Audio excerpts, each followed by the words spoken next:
Hello दोस्तों, welcome back to the channel Horizon classes. So दोस्तों, आज की इस वीडियो में हम बिजनेस रेगुलेटरी फ्रेमवर्क का सब्जेक्ट का फर्स्ट चैप्टर जो है हमारा इंडियन कॉन्ट्रैक्ट एक्ट 1872, ये चैप्टर हम आज की इस वीडियो में पूरा फुल चैप्टर एक ही वीडियो में डिस्कस करेंगे। दोस्तों, ये हमारा वीडियो पर्टिकुलरली होने वाला है BCom first sem NEP syllabus जो उत्तराखंड से है। सो उत्तराखंड से जो भी बच्चे देख रहे हैं उनके लिए हमारा पर्टिकुलरली वीडियो होने वाला है। दोस्तों, और एक बात दोस्तों, मैं ये वीडियो हमारा रिवीजन टाइप बना रहा हूं। अगर ये सारे टॉपिक्स मैंने डिटेल पिछले वीडियोस में कर दिए हैं, अगर आपके इसके डिटेल चाहिए तो सारों के लिंक्स मैं आपको डिस्क्रिप्शन बॉक्स में दूंगा। पर्टिकुलर टॉपिक्स पढ़ाए हैं, एक बार डिस्क्रिप्शन बॉक्स चेक कर लीजिएगा दोस्तों। सो चलिए दोस्तों, हमारे वीडियो की हम शुरुआत कर दोस्तों। पहले हम वीडियो स्टार्ट करने से पहले हम ये देख लेते हैं कि आज के इस वीडियो में क्या क्या टॉपिक्स हम आज डिस्कस करने वाले हैं। सो दोस्तों, जो भी आपके सिलेबस में दिया गया है फर्स्ट चैप्टर में, सारे टॉपिक्स मैं आज के इस वीडियो में पढ़ाने वाला हूं। टोटल 11 टॉपिक्स है। चलिए वन बाय वन देखेंगे। फर्स्ट है इंट्रोडक्शन टू एक्ट, जो इंडियन कॉन्ट्रैक्ट एक्ट 1872 है, उसके बारे में थोड़ा सा इंट्रोडक्शन देखेंगे। सेकंड, हम एग्रीमेंट का मीनिंग देखेंगे। थर्ड, हम कॉन्ट्रैक्ट का डेफिनेशन देखेंगे। फोर्थ, हम कॉन्ट्रैक्ट का मीनिंग देखेंगे। फिफ्थ, हम नेचर ऑफ कॉन्ट्रैक्ट देखेंगे। सिक्स्थ, हम क्लासिफिकेशन ऑफ कॉन्ट्रैक्ट देखेंगे। सेवंथ, हम ऑफर एंड एक्सेप्टेंस का टॉपिक देखेंगे। एट्थ, हम कैपेसिटी ऑफ पार्टीज देखेंगे। नाइन्थ, हम देखेंगे फ्री कंसेंट क्या होता है। 10th, हम कंसंट्रेशन देखेंगे। एंड 11th, हम लीगलिटी ऑफ ऑब्जेक्ट। ये सारे टॉपिक्स हम आज के इस वीडियो में डिटेल डिस्कस करेंगे दोस्तों। सो चलिए दोस्तों, हमारे फर्स्ट टॉपिक की तरफ हम दोस्तों, आज का हमारा फर्स्ट टॉपिक होगा इंडियन कॉन्ट्रैक्ट एक्ट 1872 का इंट्रोडक्शन। जैसे हमारा चैप्टर का नाम ही है इंडियन कॉन्ट्रैक्ट एक्ट 1872, सो इसका थोड़ा सा इंट्रोडक्शन देखना तो बनता ही है दोस्तों। पहले हम इंट्रोडक्शन देख लेके उसके बाद सारे टॉपिक्स की तरफ हम बढ़ेंगे दोस्तों। इंडियन कॉन्ट्रैक्ट अगर मेरे सिंपल वर्ड्स में समझाऊं तो जैसे दूसरे कानून है हमारे इंडिया में, उसी तरह का एक कानून है, लॉ है, जो इंडियन कॉन्ट्रैक्ट एक्ट है। वो क्या कहता है, चलिए देखते हैं। फर्स्ट पॉइंट है, Indian contract act was enacted on 1 सितंबर 1872। 1 सितंबर 1872 को ये एक्ट लागू में लाया गया, इंप्लीमेंट किया गया। सेकेंड है, the act prescribes the law relating to contracts in India. जितने भी कॉन्ट्रैक्ट्स हमारे इंडिया में बनते हैं वो सारे कॉन्ट्रैक्ट्स कैसे बनने चाहिए, ये लॉ बनाया गया है जो सारे कॉन्ट्रैक्ट्स को रेगुलेट करता है। थर्ड पॉइंट है, it is applicable to all the states of India. जितने भी टोटल स्टेट्स हैं हमारे इंडिया के अंदर, टोटल स्टेट्स में चाहे वो जम्मू कश्मीर से लेके केरला तमिलनाडु तक जितने भी कॉन्ट्रैक्ट बनते हैं वो सारे कॉन्ट्रैक्ट्स हमारे इंडिया में इसी एक्ट को फॉलो करते हुए बनने चाहिए। उसके बाद नेक्स्ट पेज पे है, the Indian contract act 1872 is a comprehensive piece of legislation that governs the formulation, execution and enforceability of contracts in India. ये जो इंडियन कॉन्ट्रैक्ट एक्ट है ये बहुत ही बड़ा कॉन्सेप्ट है। सो जितने भी कॉन्ट्रैक्ट्स हमारे इंडिया में बनते हैं, बनना है ना फॉर्मुलेशन, जितने भी कॉन्ट्रैक्ट बनते हैं कैसे बनने चाहिए, एग्जीक्यूशन यानी इंप्लीमेंट कैसे होने चाहिए, और इनफोर्सेबिलिटी, वो सारे contracts enforceable according to law है या नहीं, ये सारा देखा जाता है, ये सारा फॉलो किया जाता है इंडियन कॉन्ट्रैक्ट एक्ट में। ये सारी चीजें लिखी गई है दोस्तों, ये सारी चीजें आपको पढ़ना है इंडियन कॉन्ट्रैक्ट एक्ट में। इन सिंपल टर्म्स कर दो, जितने भी कॉन्ट्रैक्ट्स हमारे इंडिया में बनते हैं वो सारे कॉन्ट्रैक्ट्स इसी लॉ को फॉलो करते हुए सारे कॉन्ट्रैक्ट्स बनने चाहिए बोल के इंडियन कॉन्ट्रैक्ट एक्ट 1872 कहता है दोस्तों। अगर आपको इस टॉपिक का डिटेल चाहिए तो मैं डिटेल वीडियो बनाया हूं, उस डिटेल वीडियो आपको लिंक डिस्क्रिप्शन बॉक्स में मिल जाएगा, उसका आप जाकर देख सकते हैं। दोस्तों, हमारा सेकेंड टॉपिक रहेगा एग्रीमेंट मीनिंग। सो एग्रीमेंट क्या होता है उसका डिटेल मीनिंग जानेंगे। एग्रीमेंट आपके सिलेबस में नहीं दिया गया लेकिन ये इंपॉर्टेंट टर्म है, हम अच्छे से एग्रीमेंट समझेंगे दोस्तों। सो चलिए देखते हैं। An agreement consist of an offer by one party and it is acceptance by other. Agreement में क्या होता है दोस्तों, एक पार्टी कोई चीज ऑफर करती है और दूसरी पार्टी उस ऑफर को एक्सेप्ट करती है दोस्तों। अब जैसे कौन सा भी आप कॉन्ट्रैक्ट्स बनाने चाहिए या तो फिर एग्रीमेंट्स बनाने चाहिए, कुछ ना कुछ चीज तो एक्सचेंज होती है दो पार्टीज के बीच में। दो पार्टीज कॉन्ट्रैक्ट या एग्रीमेंट्स बनाते हैं, दो चीज कुछ तो कुछ उस दो पार्टीज के बीच में एक्सचेंज होती है। सो एक पार्टी उस चीज को ऑफर करती है, दूसरी पार्टी उस चीज को एक्सेप्ट करती है। नीचे दिया गया है an agreement comes into existence only one party makes a proposal to the other party and the other party gives acceptance. Agreement तभी लागू में आता है जब एक पार्टी कोई चीज ऑफर करती है दूसरी पार्टी को और दूसरी पार्टी उस ऑफर की हुई चीज को एक्सेप्ट करती है, इसे हम एग्रीमेंट कहते हैं दोस्तों। नीचे और दिया गया है सिंपल टर्म्स में agreement equals to offer plus acceptance of proposal. So agreement का मतलब ऑफर और एक्सेप्टेंस, एक जना ऑफर करता है दूसरा जना एक्सेप्ट करता है प्रपोजल को, उसे ही हम एग्रीमेंट कहते हैं दोस्तों। और एग्रीमेंट का एक बहुत ही इंपॉर्टेंट टर्म है, एग्रीमेंट में एक पार्टी कोई चीज देती है और दूसरी पार्टी एक्सेप्ट करती है। एग्जांपल के तौर पर मैं आपको बता दूं, पैसा है, पैसा एक पार्टी दूसरे पार्टी को पैसा दे रही है उधारी पे, लेकिन यहां पर आप लीगली एक्शन नहीं ले सकते। अगर दूसरी पार्टी आपको रिटर्न पैसा नहीं कर रही है, जिस डेट पे करना है पैसा उस डेट पे अगर पैसा रिटर्न नहीं कर रही है तो आप उसके ऊपर केस नहीं कर सकते, लीगल एक्शन नहीं ले सकते, क्योंकि आपने एग्रीमेंट बनाया है। एग्रीमेंट का एक इंपॉर्टेंट टर्म, ये लीगली बिंडिंग नहीं रहता है। अगर दूसरी पार्टी धोखा दी, आपने लायबिलिटी नहीं निभाई तो आप उसके ऊपर केस नहीं कर सकते। ये हमारा एग्रीमेंट का इंपॉर्टेंट टर्म। एग्रीमेंट का मतलब एक पार्टी चीज ऑफर करती है दूसरी पार्टी एक्सेप्ट करती है और इसमें लीगल जैसी चीज कुछ भी नहीं रहती है एग्रीमेंट में दोस्तों। अगर आपको इस टॉपिक का डिटेल चाहिए तो लिंक डिस्क्रिप्शन बॉक्स में दे दूंगा, वहां पर आपको इस टॉपिक का डिटेल मिल जाएगा। दोस्तों हमारा थर्ड टॉपिक रहेगा कॉन्ट्रैक्ट का डेफिनेशन। हमें पूरा चैप्टर कॉन्ट्रैक्ट के ऊपर ही पढ़ना है, तो कॉन्ट्रैक्ट का डेफिनेशन एंड मीनिंग इंपॉर्टेंट रहेगा। सो चलिए डेफिनेशन देखते हैं दोस्तों। According to section 2 of H of Indian contract act 1872, ये जो इंडियन कॉन्ट्रैक्ट एक्ट 1872 है उसमें सेक्शन 2 ऑफ एच में लिखा गया है कॉन्ट्रैक्ट का डेफिनेशन कि contract is an agreement enforceable by law. Contract क्या है? ये एक एग्रीमेंट है जो इनफोर्सेबल बाय लॉ होता है, उसे हम कॉन्ट्रैक्ट कहते हैं।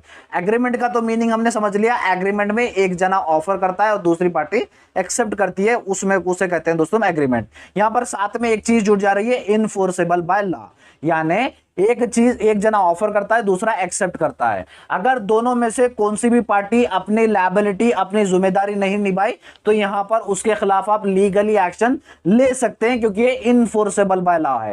एग्रीमेंट में हमने क्या समझा था? एग्रीमेंट में आप किसी के ऊपर लीगल एक्शन नहीं ले सकते अगर उन्होंने अपनी राइट्स या तो फिर अपनी ड्यूटी नहीं निभाई तो। लेकिन कॉन्ट्रैक्ट में क्या होता है? अगर कॉन्ट्रैक्ट में कोई भी एक पार्टी अपनी ड्यूटी नहीं निभा रहा है तो आप उसके ऊपर लीगल एक्शन ले सकते हो कॉन्ट्रैक्ट में।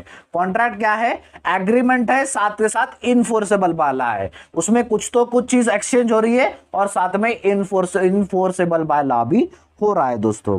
अगर सिंपल टर्म्स में समझे तो contract equals to agreement plus enforceable by law. Contract का मतलब एक एग्रीमेंट हो रहा है, एग्रीमेंट का मतलब दोनों में कुछ चीज एक्सचेंज हो रही है और इनफोर्सेबल बाय लॉ भी है। एक एग्जांपल दे दूंगा, ए पार्टी है बी को अपनी प्रॉपर्टी बेच रही है। ए क्या कर रहा है? अपनी प्रॉपर्टी बेच रहा है, बी उसे पैसे देगा। अगर प्रॉपर्टी बिक गए लेकिन पैसे अभी तक नहीं आए तो क्या कर सकता है? ए उसके ऊपर केस कर सकता है। ये कॉन्ट्रैक्ट के रूल्स रेगुलेशंस के हिसाब से रहता है दोस्तों। ये था दोस्तों हमारा कॉन्ट्रैक्ट का डेफिनेशन। दोस्तों फोर्थ हमारा टॉपिक है कॉन्ट्रैक्ट का मीनिंग। सो चलिए अभी थोड़ा डिटेल जानते हैं कॉन्ट्रैक्ट किसे कहते हैं। सर ये मीनिंग और डेफिनेशन में क्या फर्क है? अगर डिफाइन कॉन्ट्रैक्ट पूछा जाए तो डेफिनेशन लिख लीजिए, व्हाट इज कॉन्ट्रैक्ट पूछा जाए तो ये मीनिंग लिख दीजिएगा दोस्तों। सो चलिए देखते हैं। A contract is a legally binding agreement between two or more parties that outline specific obligation and rights. Contract क्या है दोस्तों? एक लीगली बिंडिंग एग्रीमेंट है, जैसे मैंने कहा एग्रीमेंट भी है और साथ ही साथ उसके साथ लीगल बिंडिंग एग्रीमेंट हो जाता है, यानी इनफोर्सेबल बाय लॉ होता है। जो दो पार्टीज के बीच में कॉन्ट्रैक्ट बनता है, कॉन्ट्रैक्ट एक पार्टी के बीच में कभी नहीं बनता, दो पार्टीज के बीच में कॉन्ट्रैक्ट बनता है और उस कॉन्ट्रैक्ट में सारे दोनों पार्टीज के ऑब्लिगेशंस यानी जिम्मेदारी क्या रहेगी और दोनों पार्टीज के राइट्स क्या क्या रहेंगे, अधिकार क्या क्या रहेगा, ये सारा लिखा जाता है कॉन्ट्रैक्ट में दोस्तों। वो नीचे का तो हमने समझ लिया, contract equals to agreement plus enforceable by law.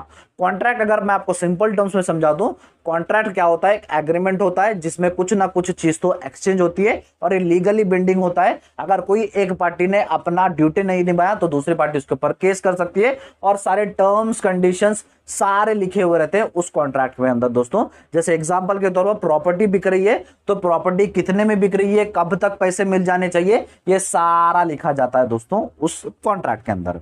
ये था दोस्तों हमारा कॉन्ट्रैक्ट का मीनिंग। अगर आपको डेफिनेशन एंड मीनिंग कॉन्ट्रैक्ट का डिटेल चाहिए तो लिंक डिस्क्रिप्शन बॉक्स में दे दूंगा, वहां पर आपको उसका डिटेल कॉन्सेप्ट मिल जाएगा। दोस्तों हमारा फिफ्थ टॉपिक रहेगा नेचर ऑफ कॉन्ट्रैक्ट। कॉन्ट्रैक्ट के नेचर क्या है चलिए देखते हैं। Nature characteristics and feature of contract same होता है, जो कभी भी तीनों में से कुछ भी पूछा जाए तो यही जो मैं आपको 6 पॉइंट्स पढ़ाने वाला हूं, 6 पॉइंट्स लिख दीजिएगा दोस्तों। तो चलिए 6 पॉइंट्स है, वन बाय वन देखेंगे। फर्स्ट है लीगलिटी। सो दोस्तों कॉन्ट्रैक्ट जब भी बनता है तो लीगल पर्पस पे वो बनता है, और जो भी ट्रांजैक्शन हो रहा है, जो भी चीज एक्सचेंज हो रही है वो लीगल चीज होनी चाहिए। इलीगल चीज का कभी भी कॉन्ट्रैक्ट नहीं बनता। अगर आप ड्रग्स का, गन्स का आप ट्रांजैक्शन कर रहे हो, बेचना खरीदना चल रहा है, तो इसका कभी भी कॉन्ट्रैक्ट नहीं बनता है दोस्तों।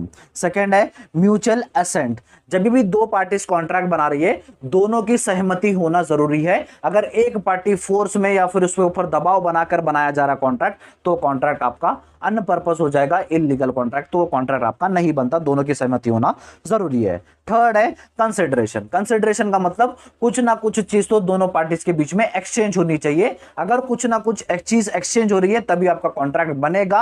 अगर चीज एक्सचेंज नहीं हो रही कोई से भी, तो आपका कॉन्ट्रैक्ट नहीं बनता है दोस्तों।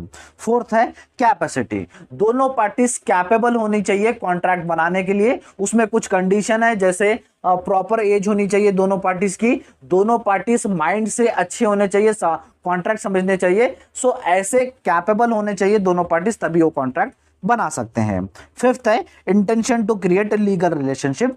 दोनों का इंटेंशन, जो दोनों पार्टीज कॉन्ट्रैक्ट बना रही है, दोनों पार्टीज का इंटेंशन होना चाहिए कि वो लीगल रिलेशनशिप बनाए। वो आपका पर्सनल रिलेशनशिप कुछ भी हो सकता है, डोमेस्टिक रिलेशनशिप, सोशल रिलेशनशिप कुछ भी हो सकता है, फर्क नहीं पड़ेगा। लेकिन जब भी आप कॉन्ट्रैक्ट बना रहे हो तो समझ लीजिए आप लीगल रिलेशनशिप में आ रहे हो। उसके बाद सिक्स्थ है फॉर्म। आपका कॉन्ट्रैक्ट रिटर्न में भी हो सकता है, या तो फिर कॉन्ट्रैक्ट आप ओरली बोल के भी कॉन्ट्रैक्ट बना सकते हो दोस्तों। ये आपका रिटर्न भी हो सकता है, या तो फिर आपका ओरल भी हो सकता है बोल के कहता है दोस्तों। सो दोस्तों ये थे हमारे 6 नेचर ऑफ कॉन्ट्रैक्ट। अगर आपको इस टॉपिक का डिटेल चाहिए तो आपको लिंक डिस्क्रिप्शन बॉक्स में प्रोवाइड कर दूंगा, आप वहां पर जाकर देख सकते हैं। नेक्स्ट तो टॉपिक रहेगा दोस्तों क्लासिफिकेशन ऑफ कॉन्ट्रैक्ट, यानी कॉन्ट्रैक्ट कितने प्रकार के होते हैं वो यहां पर आपको समझाना है। Classification, kinds and types of contract same ही होता है दोस्तों। सो हमें कॉन्ट्रैक्ट के प्रकार देखना है दोस्तों। सो चलिए देखते हैं। हमने यहां पर क्लासिफिकेशन किया है 3 बेसिस के ऊपर दोस्तों। फर्स्ट है on the basis of formation, second on the basis of enforceability and third on the basis of performance. 3 basis पे हमने क्लासिफिकेशन किया है। चलिए वन बाय वन इन तीनों बेसिस को हम डिटेल में समझेंगे। फर्स्ट है on the basis of formation पे हमने क्लासिफिकेशन किया है। इसमें 2 कॉन्ट्रैक्ट्स आते हैं। फर्स्ट है इसमें एक्सप्रेस कॉन्ट्रैक्ट। जो भी कॉन्ट्रैक्ट्स एक्सप्रेस करके बनाए गए हैं, चाहे वो रिटर्न लिख के या तो फिर ओरल बोल के, जितने भी कॉन्ट्रैक्ट्स बनाए जाते हैं वो सारे एक्सप्रेस कॉन्ट्रैक्ट में आते हैं। सेकेंड है इंप्लाइड कॉन्ट्रैक्ट। इंप्लाइड कॉन्ट्रैक्ट में ऐसे कॉन्ट्रैक्ट्स जो सिचुएशन को देख के, सर्कमस्टांसेस को देख के, रिलेशनशिप को देख के कॉन्ट्रैक्ट्स बनते हैं, वो सारे इंप्लाइड कॉन्ट्रैक्ट में आते हैं दोस्तों। ये थे classification on the basis of formation के कॉन्ट्रैक्ट दोस्तों। उसके बाद हमारा सेकंड क्लासिफिकेशन है ऑन द बेसिस ऑफ इनफोर्सेबिलिटी। इसमें 4 कॉन्ट्रैक्ट्स आते हैं दोस्तों, जिसमें फर्स्ट है वैलिड कॉन्ट्रैक्ट। वैलिड कॉन्ट्रैक्ट यानी जो कॉन्ट्रैक्ट जिसमें सारे एसेंशियल एलिमेंट्स होने चाहिए, वो सारे एसेंशियल एलिमेंट्स अगर उस कॉन्ट्रैक्ट में रहेंगे तो वैलिड कॉन्ट्रैक्ट कहलाया जाएगा। एसेंशियल एलिमेंट यानी दोनों पार्टीज कैपेबल है, दोनों पार्टीज अपने म्यूचुअल रजाबंदी से कॉन्ट्रैक्ट बनाए हैं, दोनों पार्टीज में कंसिडरेशन हो रहा है, दोनों पार्टीज लीगल रिलेशनशिप बना रहे, अगर ये सारे एलिमेंट्स प्रेजेंट रहेंगे तो वैलिड कॉन्ट्रैक्ट कहलाया जाएगा। सेकंड है वॉइड कॉन्ट्रैक्ट। वॉइड कॉन्ट्रैक्ट यानी जो एसेंशियल एलिमेंट जो मैंने अभी बताए हैं, अगर वो एसेंशियल एलिमेंट्स उस कॉन्ट्रैक्ट में प्रेजेंट नहीं रहेंगे तो आपका कॉन्ट्रैक्ट वो वॉइड कॉन्ट्रैक्ट कहलाया जाएगा। उसके बाद थर्ड है वाइडेबल कॉन्ट्रैक्ट। वाइडेबल कॉन्ट्रैक्ट यानी जो कॉन्ट्रैक्ट जब आप कॉन्ट्रैक्ट बना रहे थे तब वो कॉन्ट्रैक्ट अच्छा था, जो चीज ऑफर हो रही है वो चीज आपकी अच्छी थी कॉन्ट्रैक्ट बनाते स्टेप, लेकिन कुछ समय के बाद वो चीज में डिफेक्टिव आ रहा है या तो फिर कुछ खराबी नहीं कर रही है, तो आपका वो कॉन्ट्रैक्ट वॉइडेबल कॉन्ट्रैक्ट कहलाया जाएगा। फोर्थ है अनइनफोर्सेबल कॉन्ट्रैक्ट। ऐसे कॉन्ट्रैक्ट जो टेक्निकल इश्यूज की वजह से अनइनफोर्सेबल है, वो सारे अनइनफोर्सेबल में आ जाएंगे। टेक्निकल इश्यूज यानी आपके कॉन्ट्रैक्ट का अगर रजिस्ट्रेशन नहीं हुआ तो वो अनइनफोर्सेबल हो जाएगा। स्टैंप्स लगाना होता है कॉन्ट्रैक्ट के ऊपर, अगर वो स्टैंप्स प्रेजेंट नहीं रहेंगे तो आपका कॉन्ट्रैक्ट अनइनफोर्सेबल हो जाएगा दोस्तों। ये थे हमारे 4 contracts on the basis of enforceability. Last है दोस्तों classification on the basis of performance के ऊपर क्लासिफिकेशन कर रहे हैं। इसमें 2 कॉन्ट्रैक्ट्स आते हैं। फर्स्ट है एग्जीक्यूटेड कॉन्ट्रैक्ट। एग्जीक्यूटेड कॉन्ट्रैक्ट्स यानी अब जैसे 2 पार्टीज कॉन्ट्रैक्ट बनाते हैं, अगर दोनों के दोनों पार्टीज ने अपने सारे रोल्स, ड्यूटीज, रिस्पॉन्सिबिलिटीज निभा दिए हैं उस कॉन्ट्रैक्ट के में जो भी लिखा गया था, तो वो कहलाया जाएगा आपका एग्जीक्यूटेड कॉन्ट्रैक्ट। सेकंड है आपका एग्जीक्यूटरी कॉन्ट्रैक्ट। एग्जीक्यूटरी कॉन्ट्रैक्ट यानी जहां पर एक पार्टी या तो फिर दोनों के दोनों पार्टीज ने अपनी ड्यूटीज नहीं निभाए, रिस्पॉन्सिबिलिटीज नहीं निभाए, तो वो हो जाएगा आपका एग्जीक्यूटरी कॉन्ट्रैक्ट दोस्तों। सो दोस्तों ये था हमारा 6th topic, classification of contract. अगर आपको इसका डिटेल चाहिए तो मैंने डिटेल वीडियो बनाया है, वो आपको लिंक डिस्क्रिप्शन बॉक्स में उसका लिंक मिल जाएगा, आप जाकर देख सकते हैं। दोस्तों हमारा 7th टॉपिक है offer and acceptance. So offer क्या होता है और एक्सेप्टेंस क्या होता है, चलिए देखते हैं। पहले हम ऑफर का मीनिंग जानेंगे, उसके बाद हम एक्सेप्टेंस की तरफ चलेंगे। ऑफर, चलिए देखते हैं ऑफर क्या होता है। An offer is a clear proposal made by one party to another party indicating a willingness to enter into a contract under a specific terms। Offer क्या होता है दोस्तों, ऑफर में जैसे हमारे यूजुअली कॉन्ट्रैक्ट बनाते टाइम दो पार्टीज होती है, दो पार्टीज रहे तो ही कॉन्ट्रैक्ट बनता है। तो ऑफर का मतलब, ऑफर में एक पार्टी क्या करती है, कुछ प्रपोजल देती है दूसरे पार्टी को, ताकि कॉन्ट्रैक्ट्स बनाने के लिए, स्पेसिफिक टर्म्स बनाने के लिए कॉन्ट्रैक्ट में। ऑफर का मतलब होता है दोस्तों देना। देना यानी एक पार्टी दूसरे पार्टी को कुछ ऑफर कर रही है, कुछ दे रही है। ऑफर में क्या होता है, एक पार्टी दूसरे पार्टी को प्रपोजल देती है, उसे कहते हैं दोस्तों ऑफर। उसके बाद एक्सेप्टेंस है। Acceptance is when a person agrees to the terms of an offer made by the another person, it is can be expressed verbally और इन रिटर्न। सो एक्सेप्टेंस क्या होता है, एक्सेप्टेंस यानी जो दूसरा बंदा आपको ऑफर कर रहा है, जो भी टर्म्स एंड कंडीशंस में ऑफर कर रहा है, उस टर्म्स एंड कंडीशंस को एक्सेप्ट करने को ही हम एक्सेप्टेंस कहते हैं, एग्री करने को ही हम एक्सेप्टेंस कहते हैं दोस्तों। एक्सेप्टेंस का मतलब होता है लेना, ऑफर का मतलब होता है देना, एंड एक्सेप्टेंस का मतलब होता है लेना। जो टर्म्स एंड कंडीशंस पे ऑफर दे रहा है, उसी टर्म्स एंड कंडीशंस को एग्री करना, उसे कहते हैं दोस्तों एक्सेप्टेंस। ऑफर का मतलब देना एंड एक्सेप्टेंस का मतलब लेना। ये था दोस्तों हमारा ऑफर एंड एक्सेप्टेंस का मीनिंग। ऑफर के और एक्सेप्टेंस के मैंने types, kinds and essential elements, ये सारा डिटेल टॉपिक पढ़ाया था, जिसका लिंक मैं आपको डिस्क्रिप्शन बॉक्स में दे दूंगा, जहां पर आपको डिस्क्रिप्शन बॉक्स में सारा डिटेल ऑफर एंड एक्सेप्टेंस का टॉपिक मिल जाएगा, आप वहां पर जाकर देख सकते हैं। तो दोस्तों हमारा 8th टॉपिक रहेगा capacity of parties. Capacity of parties का मतलब दोस्तों, ऐसे कौन से व्यक्ति है जो कैपेबल रहते हैं कॉन्ट्रैक्ट बनाने के लिए, वो आप कैपेसिटी ऑफ पार्टीज में पढ़ते हो। पहले हम ये देखेंगे कि कौन कौन कैपेबल है कॉन्ट्रैक्ट बनाने के लिए, उसके बाद हम देखेंगे कौन कौन कैपेबल नहीं रहेगा कॉन्ट्रैक्ट बनाने के लिए, वो देखते हैं दोस्तों। यहां पर देखेंगे फर्स्ट कौन कौन कैपेबल है। According to Indian contract act 1872, a person is competent to contract if they meet following criteria. जो नीचे 3 क्राइटेरिया दिया गया है, अगर वो तीनों क्राइटेरिया अगर मीट हो रहे हैं, वो तीनों क्राइटेरिया मैच हो रहे हैं, तो पर्सन कैपेबल है कॉन्ट्रैक्ट बनाने के लिए। वो क्राइटेरिया क्या है, फर्स्ट है they have reached the age of majority. जो एज ऑफ मेजोरिटी लिखा गया है कॉन्ट्रैक्ट एक्ट में, वो अगर वो रीच होंगे, उसके पार जाएंगे, तभी वो कॉन्ट्रैक्ट बना सकते हैं। कुछ सेक्शन में 18 ईयर्स कहा गया है और कुछ सेक्शन में 21 ईयर्स कहा गया है। अगर ये एज सेक्शन क्रॉस होते हैं तो वो कॉन्ट्रैक्ट बनाने के काबिल हो जाएंगे। सेकंड है they are of sound mind. So जो भी पर्सन अच्छे दिमाग का है, जो कॉन्ट्रैक्ट समझ सकता है, वो सारे व्यक्ति कॉन्ट्रैक्ट बना सकते हैं। उसके बाद थर्ड है they are not disqualified from entering into a contract by any law. जो और दूसरे कानून रहते हैं, इंडिया के जो दूसरे कानून है, उस कानून से वो डिस्क्वालिफाइड नहीं होना चाहिए। अब जैसे कोई मर्डर करता है तो इंडियन कॉन्स्टिट्यूशन उसे डिस्क्वालीफाई करता है कुछ भी कॉन्ट्रैक्ट बनाने के लिए। सो ऐसे कोई भी कानून से डिस्क्वालीफाई नहीं होना चाहिए। सो वो व्यक्ति अगर डिस्क्वालीफाई नहीं हुआ सो रहा, तो वो व्यक्ति कॉन्ट्रैक्ट्स बना सकता है। सो ये 3 कंडीशन होने चाहिए कोई भी व्यक्ति अगर कॉन्ट्रैक्ट बनाना चाहता है। ये हमने देख लिया कि कौन कौन कॉन्ट्रैक्ट बना सकता है। अब हम देखेंगे कौन कौन से व्यक्ति कॉन्ट्रैक्ट नहीं बना सकते। The person who is not competent to contract, जो कॉन्ट्रैक्ट नहीं बना सकते। फर्स्ट माइनर्स, जो छोटे रहते हैं, जो 18 ईयर्स से कह लीजिए 18 ईयर्स के जो छोटे रहते हैं, वो कॉन्ट्रैक्ट्स नहीं बना सकते। सेकंड है the persons of unsound mind, जिसकी दिमागी संतुलन सही नहीं रहता, जो दीवाना आदमी रहता है, पागल रहता है, जो कॉन्ट्रैक्ट समझ नहीं सकता, वो कॉन्ट्रैक्ट्स नहीं बना सकता। थर्ड है person disqualified by others loss, जो दूसरे कानून रहते हैं उससे जो भी पर्सन डिस्क्वालिफाइड रहता है, वो कोई भी पर्सन कॉन्ट्रैक्ट नहीं बना सकता।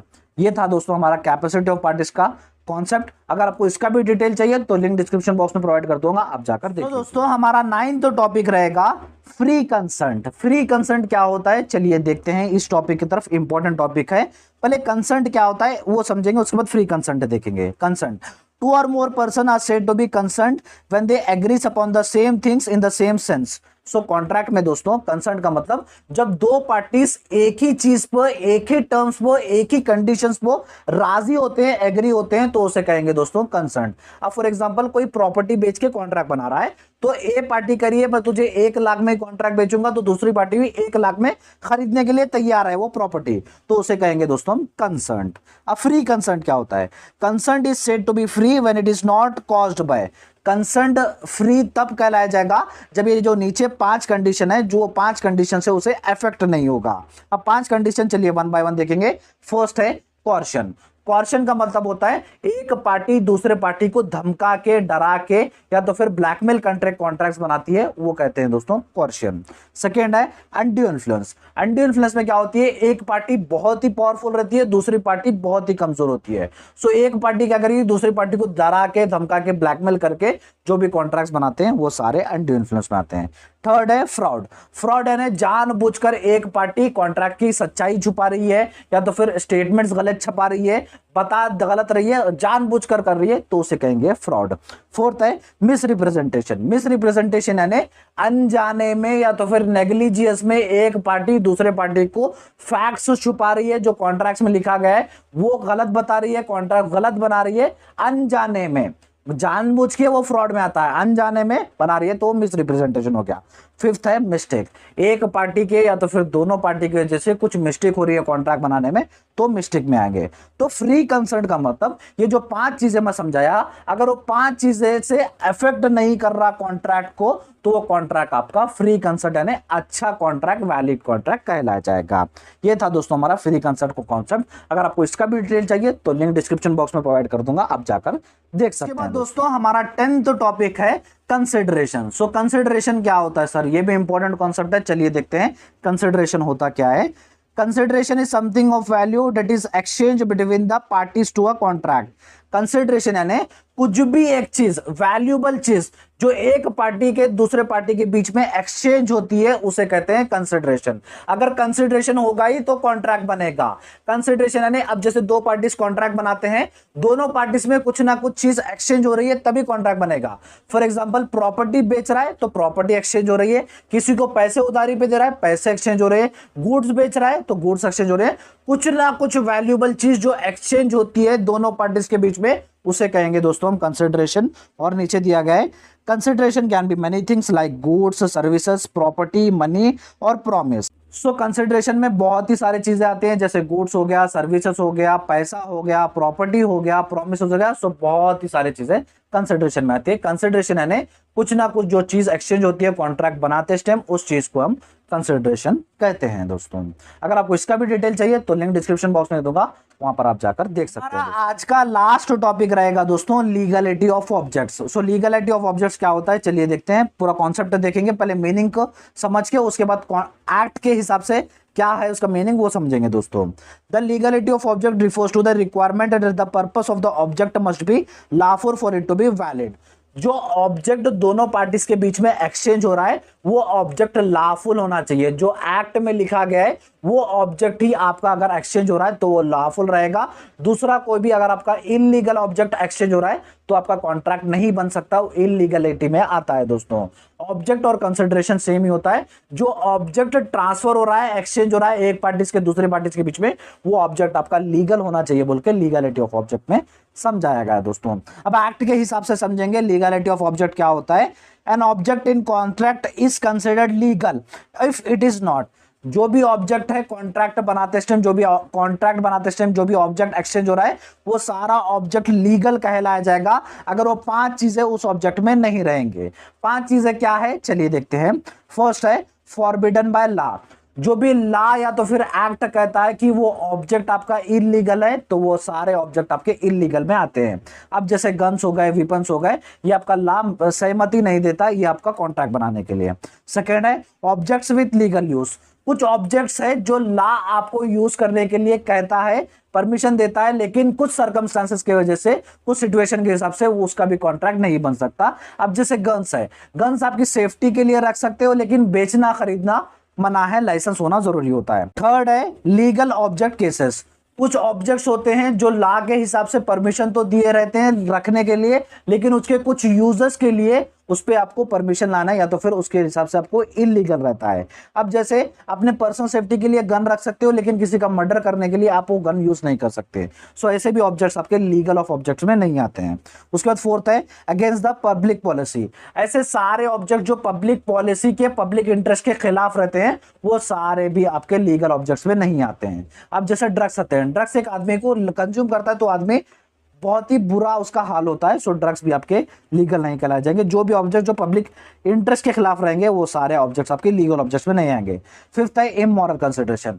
जो भी कंसिडरेशन कॉन्ट्रैक्ट्स में जो आप लिख रहे हो, जो ऑब्जेक्ट्स आपके इमोरल कहलाए जाएंगे, एक कॉन्ट्रैक्ट के हिसाब से इमोरल रह जाएंगे, वो सारे आपके इमोरल कंसिडरेशन में आएंगे। अगर ये 5 चीजें कौन से भी कॉन्ट्रैक्ट में या तो फिर ऑब्जेक्ट में कंसिडर रहेंगे, वो ऑब्जेक्ट आपका लीगल ऑब्जेक्ट नहीं लगेगा। अगर ये 5 चीजें अगर आपके ऑब्जेक्ट में नहीं रहेंगे तो आपका ऑब्जेक्ट वो लीगल ऑफ ऑब्जेक्ट कहला जाएगा। दोस्तों ये था हमारा लास्ट टॉपिक। अगर आपको इसका भी डिटेल चाहिए तो आपको लिंक डिस्क्रिप्शन बॉक्स में दे दूंगा, वहां पर आपको मिल जाएगा। दोस्तों ये था हमारा आज का वीडियो। दोस्तों आई होप आपको हमारा आज का वीडियो अच्छा लगा होगा। दोस्तों और एक बात, जैसे मैं समझाते आ रहा हूं दोस्तों, मैंने सारे टॉपिक्स डिटेल में पढ़ाए हैं। यहां पर मैंने रिवीजन टाइप ऊपर समझाया है। अगर आपको डिटेल चाहिए तो एक बार डिस्क्रिप्शन बॉक्स चेक कर लीजिएगा।